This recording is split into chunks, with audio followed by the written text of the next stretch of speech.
जय मां सरस्वती। प्यारे बच्चों, आप सभी का स्वागत है।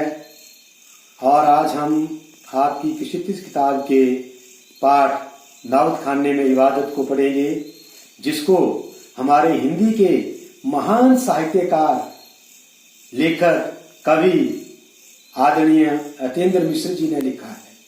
प्यारे बच्चों, यतीन्द्र मिश्र जी हमारे आधुनिक हिंदी साहित्य के, वर्तमान समय के बहुत ही उच्च कोटि के महान साहित्यकार रहे हैं।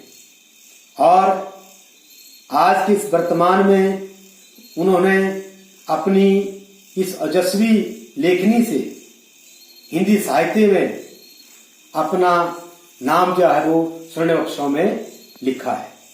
प्यारे बच्चों, इस पाठ को पढ़ने से पहले हम आज यतीन्द्र मिश्र जी के जीवन के बारे में थोड़ा सा संक्षिप्त परिचय जानने का प्रयास करेंगे। यतीन्द्र मिश्र एक नौजवान आधुनिक साहित्य के तेज तरार साहित्यकारों में से एक हैं। उनकी जितनी भी रचनाएं हम पढ़ेंगे, जिनके बारे में जानेंगे, तो हमें पता चलेगा कि उनके अंदर कितनी गहनता है। हालांकि हिंदी साहित्य में वो एक युवा साहित्यकार के रूप में जाने जाते हैं, परंतु इतनी कम आयु में और इतने कम अनुभव में जो उनका लेखन है, जो उनकी रचनाएं हैं, वो बड़े से बड़े पाठकगण को भी सम्मोहित कर देती है। प्यारे बच्चों, यतीन्द्र मिश्र जी ने अपनी रचनाओं के माध्यम से अनेक महान लोगों के जीवन के बारे में हमें बताया है, जिसके बारे में हम नावत खाने में इबादत पाठ को पढ़ेंगे, जो कि हमारे देश के महान, इस संसार के महान शहनाई वादक बिस्मिल्लाह खां जी से संबंधित है। वो हम आगे पढ़ेंगे। इसके साथ हमारे देश की सुर सम्राज्ञी, स्वर कोकिला आदरणीय लता मंगेशकर जी, जिनको पूरा विश्व जानता है, जिनको सुरों के रानी, महारानी, साम्राज्ञी की संज्ञा दी जाती है, उनके जीवन के बारे में भी उन्होंने बहुत अच्छी रचना लिखी है, और जिसके कारण भी उनको पुरस्कारों से सम्मानित किया गया है। तो प्यारे बच्चों, आज हम यतीन्द्र मिश्र जी के बारे में पढ़ेंगे, उनके जीवन के बारे में पढ़ेंगे, उनकी रचनाओं के बारे में पढ़ेंगे, और फिर उसके बाद हम नावत खाने में इबादत पाठ को पढ़ेंगे कि वो पाठ यतीन्द्र मिश्र जी ने किसको समर्पित किया है, उनके बारे में पढ़ेंगे। तो प्यारे बच्चों, यतीन्द्र मिश्र जी का जन्म सन 1977 को अयोध्या, उत्तर प्रदेश में हुआ। उन्होंने लखनऊ विश्वविद्यालय से हिंदी में एमए किया। वे आजकल स्वतंत्र लेखन के साथ अर्धवार्षिक साहित्य पत्रिका का संपादन कर रहे हैं। सन 1999 में साहित्य और कलाओं के संवर्धन और अनुशीलन के लिए एक सांस्कृतिक न्यास विमला देवी फाउंडेशन का संचालन भी कर रहे हैं। यतीन्द्र मिश्र के 3 काव्य संग्रह प्रकाशित हुए हैं: यदा कदा, अयोध्या तथा अन्य कविताएं, ड्योढ़ी पर आलाप। ये इनकी प्रमुख काव्य संग्रह रचनाएं हैं। इसके अलावा शास्त्रीय गायिका गिरिजा देवी के जीवन और संगीत साधना पर एक पुस्तक गिरिजा लिखी है। रीतिकाल के अंतिम प्रतिनिधि कवि द्विज देव की ग्रंथावली 2000 का सह संपादन भी इन्होंने किया। कुंवर नारायण पर केंद्रित 2 पुस्तकों के अलावा स्पीक मैके के लिए विरासत 2001 के कार्यक्रम के लिए रूपंकर कलाओं पर केंद्रित थाती का संपादन भी किया।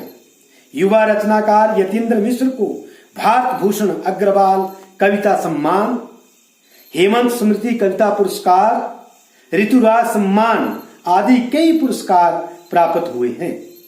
कविता, संगीत व अन्य ललित कलाओं के साथ साथ समाज और संस्कृति के विविध क्षेत्रों में भी उनकी गहरी रुचि रही है।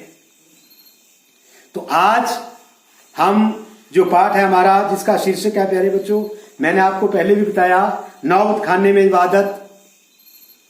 वो प्रसिद्ध शहनाई वादक उस्ताद बिस्मिल्लाह खां पर रोचक शैली में लिखा गया व्यक्ति चित्र है। यतीन्द्र मिश्र ने बिस्मिल्लाह खां का परिचय तो दिया ही है, साथ ही उनकी रुचियों, उनके अंतर्मन की बनावट, संगीत की साधना और लगन को संवेदनशील भाषा में व्यक्त किया है। उन्होंने यह भी स्पष्ट किया है कि संगीत एक आराधना है, इसका विधि विधान है, इसका शास्त्र है। इस शास्त्र से परिचय आवश्यक है। सिर्फ परिचय ही नहीं, अभ्यास जरूरी है और अभ्यास के लिए गुरु शिष्य परंपरा जरूरी है। पूर्ण तन्मयता जरूरी है, धैर्य जरूरी है, मंथन जरूरी है। वह लगन और धैर्य बिस्मिल्लाह खां में रहा है। तभी 80 वर्ष की उम्र में भी उनकी साधना चलती रही। यतीन्द्र मिश्र संगीत की शास्त्रीय परंपरा के गहरे जानकार हैं। इस पाठ में इसकी कई अनबुझें हैं जो पाठ को बार बार पढ़ने के लिए आमंत्रित करती हैं। भाषा सहज, प्रभावमयी तथा प्रसंगों और संदर्भों से भरी हुई है। प्यारे बच्चों, ये पाठ से संबंधित मुख्य प्रस्तावना थी, जिसमें यतीन्द्र मिश्र जी ने हमें मुख्य रूप से किन किन बिंदुओं के ऊपर जो है वो प्रकाश डाला है और बिस्मिल्लाह खां जी के जीवन के बारे में कौन कौन सी महत्वपूर्ण चीजें हैं उनके बारे में हमें बताने का प्रयास किया है। तो प्यारे बच्चों, मैंने पहले आपको यतीन्द्र मिश्र जी के बारे में बताया, जो कि हमारे इस पाठ के लेखक हैं। यतीन्द्र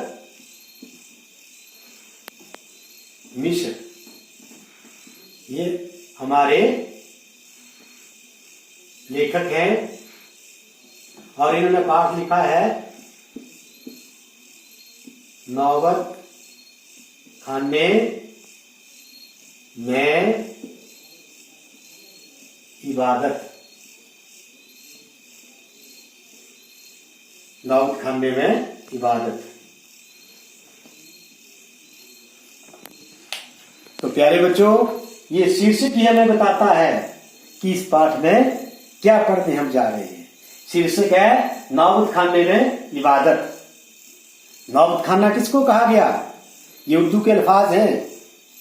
नौबत खाना कहा गया बिस्मिल्लाह खां जी के रहन बसेरे को, जहां वो रहते थे। और इबादत का मतलब क्या है यहां पर? कि जब हमारे लेखक जो है वो उनके पास गए, मेहमानबाजी, ठीक है। जब हमारे घर में कोई अतिथि आता है, उसके स्वागत में जो हम एक दूसरे का मान सम्मान करते हैं, उसके बारे में चर्चा की गई है। तो नौबत खाने में इबादत का मतलब कि एक बार यतीन्द्र मिश्र जी को बिस्मिल्लाह खां जी के पास जाने का अवसर प्राप्त हुआ, जिनका यतीन्द्र मिश्र के जीवन पर गहरा प्रभाव था।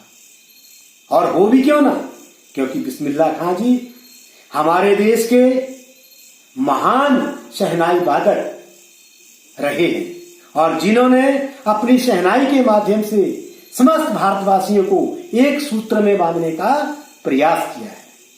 यहां यतीन्द्र मिश्र जी बधाई के पात्र हैं कि उन्होंने इस रचना में, इस पाठ में, यह रचना को लिखने के लिए बिस्मिल्लाह खां जैसे महान व्यक्तित्व को चुना।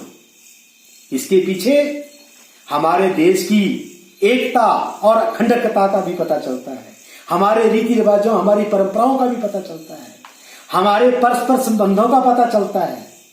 प्यारे बच्चों, यतीन्द्र मिश्र जी ने बिस्मिल्लाह खां जी के जीवन के ऊपर यह पाठ लिखकर यह साबित कर दिया है कि मजहब नहीं सिखाता आपस में बैर रखना। प्यारे बच्चों, ये उसी हमारी हिंदुस्तानी परंपरा के अनुरूप ये पाठ, ये रचना लिखी गई है। तो प्यारे बच्चों, हम अगली वीडियो में इससे आगे पढ़ेंगे। आज हमने इनके बारे में संक्षिप्त सा परिचय जाना।